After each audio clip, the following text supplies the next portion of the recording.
반갑습니다. 허명 목사입니다. 성경은 지금의 시대상이 주님이 곧 다시 오실 마지막 때임을 경고하고 있습니다. 여러분은 지금이 어느 때인지 압니다. 잠에서 깨어나야 할 때가 벌써 되었습니다. 지금은 우리의 구원이 우리가 처음 믿을 때보다 더 가까워졌습니다. 밤이 깊고 낮이 가까이 왔습니다. 예수님께서도 주님 다시 오실 마지막 때의 시대상을 알려주셨습니다. 수많은 이단과 적그리스도가 예수 이름으로 와서 많은 사람들을 속일 것이며 거짓 예언자들이 많은 사람을 홀릴 것이라고 했습니다.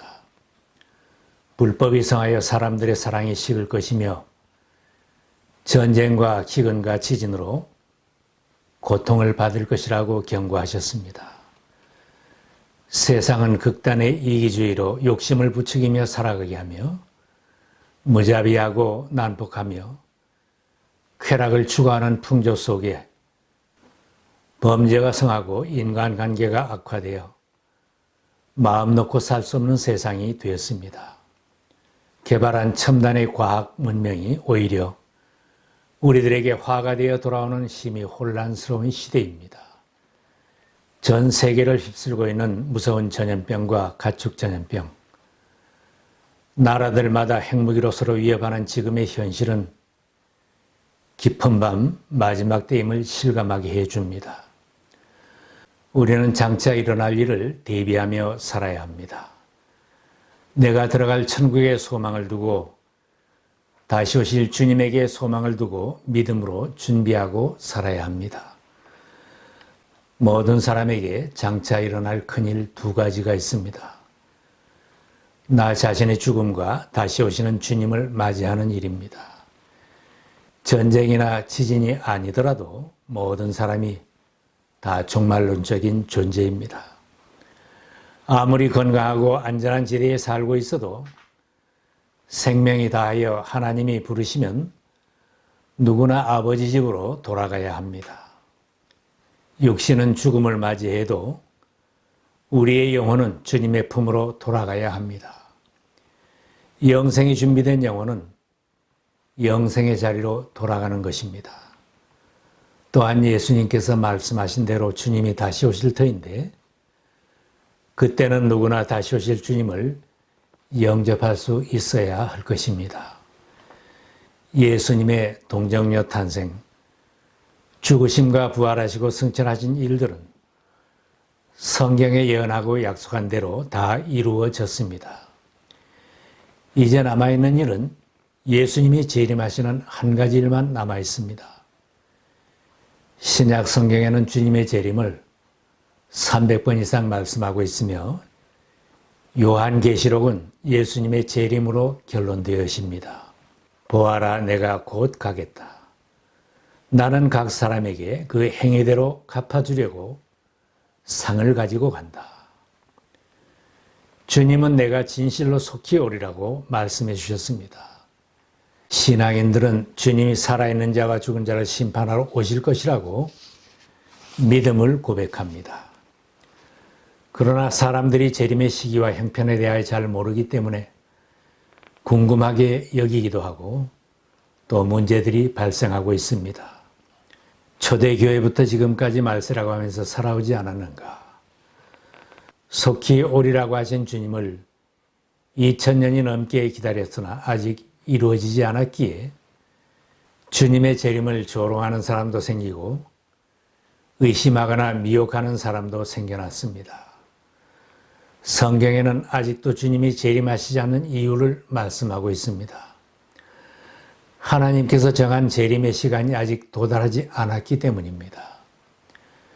주님은 하나님만 아시는 정한 시간이 있다고 밝히셨습니다.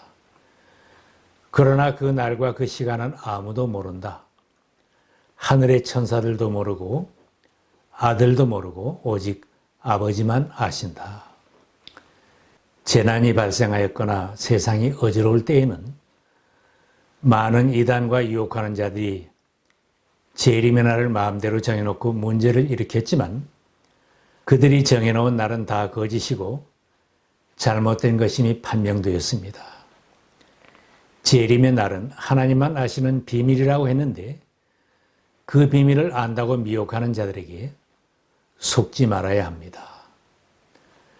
땅 끝까지 복음이 전파되고 돌아와야 할 모든 이방 사람들이 돌아와서 주님의 교회가 완성되어야 하는데 아직도 그 수만큼 완성되지 않았기 때문입니다. 그래서 남은 사람이 나 주를 찾고 내 백성이라는 이름을 받은 모든 이방 사람이 나 주를 찾게 하겠다.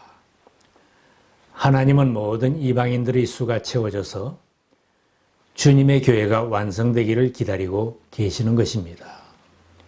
주님의 재림이 지체된 또 다른 이유는 아무도 멸망하지 않고 다 구원받기를 바라시는 하나님의 사랑 때문입니다. 사도 베드로의 말씀대로입니다. 주님께는 하루가 천년 같고 천년이 하루 같습니다.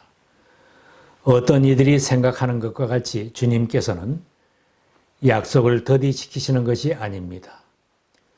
도리어 여러분을 위하여 오래 참으시는 것입니다.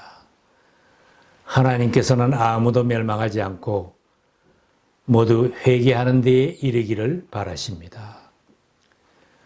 구원할 성도들의 부족한 수를 채우고 이런 자들을 다 찾으시려고 참아주시는 주님의 사랑은 2000년의 세월도 오히려 짧은 것입니다. 2000년을 참아주신 사랑의 하나님이시지만 하나님이 예정하신 날, 재림의 날로 정한 그날에는 반드시 주님이 다시 오실 것입니다. 다시 오시겠다고 하신 주님의 말씀을 믿고 준비된 신앙으로 살아야 합니다. 예수님은 제자들에게 부활 승천하신 후 세상에 다시 오시겠다고 약속하셨습니다. 내가 가서 너희가 있을 곳을 마련하면 다시 와서 너희를 내게로 데려다가 나 있는 곳에 너희도 함께 있게 하겠다. 우리는 성경에 이미 알려주신 재림시의 징조를 잘 살피며 믿음으로 준비하고 살아야 합니다. 주님이 다시 오실 때에는 노아의 때와 같고 롯의 시대와 같이 도덕적으로 타락한 시대가 될 것이라고 주님께서 알려주셨습니다. 노아의 시대에 일이 벌어진 것과 같이 인자의 날에도 그러할 것이다. 노아가 방주에 들어가는 날까지 사람들은 먹고 마시고 장가가고 시집가고 하였는데 마침내 홍수가 나서 그들을 모두 멸망시켰다. 인자가 나타나는 날에도 그러할 것이다. 주님은 다시 오실 때에 폭발하는 자연계의 형편도 알려주셨습니다. 그리고 해와 달과 별들에서 징조들이 나타나고 땅에서는 민족들이 바다와 파도의 성난 소리 때문에 어쩔 줄을 몰라 하며 괴로워할 것이다. 사람들은 세상에 닥쳐올 일들을 예상하고 무서워서 기절할 것이다. 하늘의 세력들이 흔들릴 것이기 때문이다. 그때의 사람들은 인자가 큰 권능과 영광을 띠고 구름을 타고 오는 것을 볼 것이다. 이런 일들이 일어나기 시작하거든 일어서서 너희의 머리를 들어라. 너희의 구원이 가까워지고 있기 때문이다. 주님은 우리들에게 주님 앞에 설 수 있도록 준비하며 깨어 있으라고 당부하셨습니다. 그러므로 깨어 있으라. 너희는 너희 주님께서 어느 날에 오실지를 알지 못하기 때문이다. 그러므로 너희도 준비하고 있어라. 너희가 생각하지도 않은 시각에 인자가 올 것이기 때문이다. 너희는 스스로 조심해서 방탕과 술 취함과 세상살이 걱정으로 너희 마음이 짓눌리지 않게 하고 또한 그날이 덫과 같이 너희에게 닥치지 않게 하여라.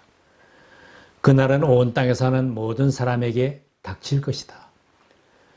그러나 너희는 앞으로 일어날 이 모든 일을 능히 피하고 또 인자 앞에 설 수 있도록 기도하면서 늘 깨어 있어라.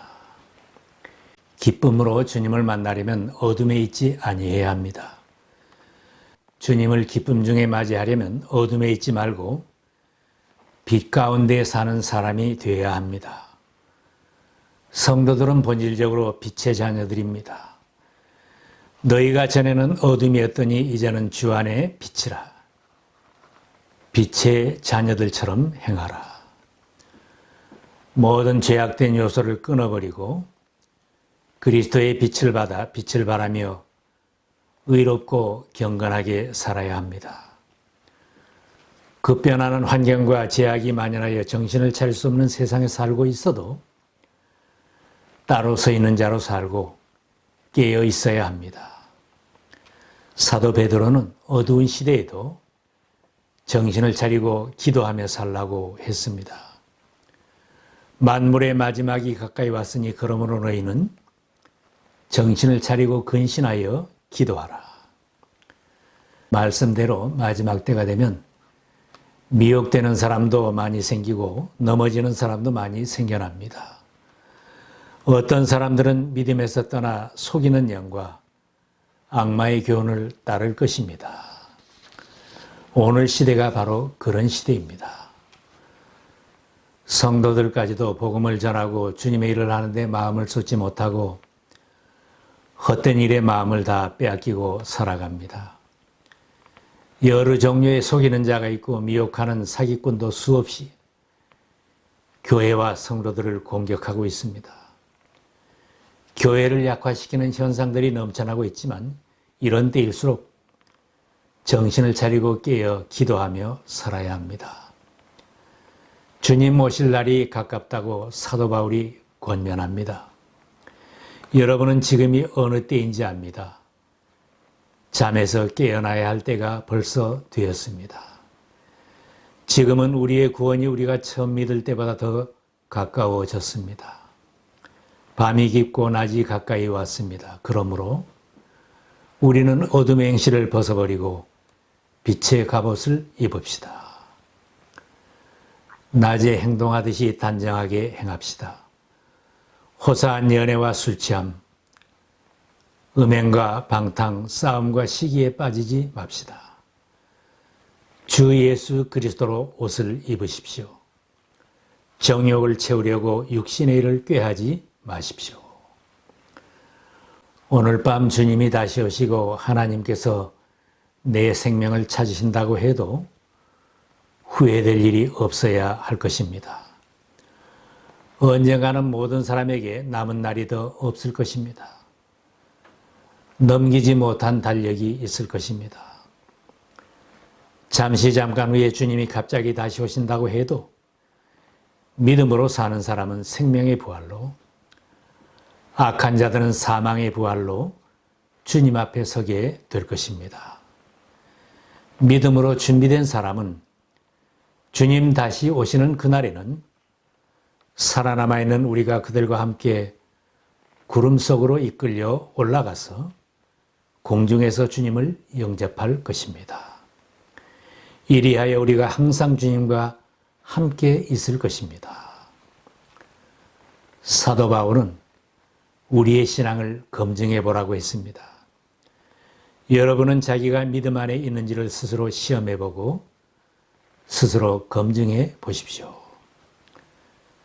주님 다시 오실 때 과연 나는 주님을 영접한 신앙인으로 들림을 받을 것인지 검증이 필요합니다. 나는 모든 죄를 회개하고 예수 그리스도를 영접하여 하나님의 자녀가 되었는지, 하나님의 생명책에 기록된 믿음의 사람으로 준비되었는지 돌아보아야 합니다. 내가 계속 잃은 자로 남아있을 것인가? 낙심하여 넘어진 자로 계속 남아있을 것인가? 상처받았다고 계속 슬프게 돌아서 있을 것입니까? 세상이 심히 흔들리는 지금이 당신의 인생에는 특별한 시간입니다. 하나님께서 당신의 죄를 깨닫게 하시면 회개하고 주님을 영접해야 합니다. 주님을 영접하고 믿음으로 살아서 하나님의 나팔소리가 울려날 때 나의 이름이 불려지며 주님 잔치 자리에 참여하는 복된 인생이 되시기를 기원합니다. 히브리서에 말씀합니다. 잠깐 오면 오실 이가 오시리니 지체하지 아니하시리라. 나의 의인은 믿음으로 말미암아 살리라. 또한 뒤로 물러가면 내 마음이 기뻐하지 아니하리라.